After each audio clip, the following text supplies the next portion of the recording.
nome è Emanuela, dal 92 che faccio l'attività e faccio un po' di tutto, dal massaggio particolare con prodotti solo italiani, alla conciatura, alle pieghe e anche, perché no, una chiacchierata con un buon caffè.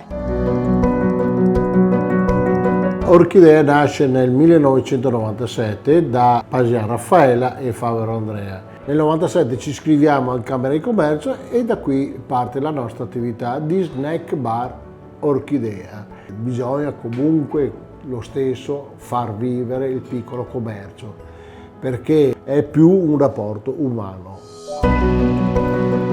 L'azienda è stata fondata nel 2006 e ci occupiamo di distribuzione di prodotti e servizi nel mondo dell'estetica a 360 gradi. Oggi come oggi le dinamiche sono talmente rapide dove bisogna essere veloci a capire il mercato e cercare di assecondarlo.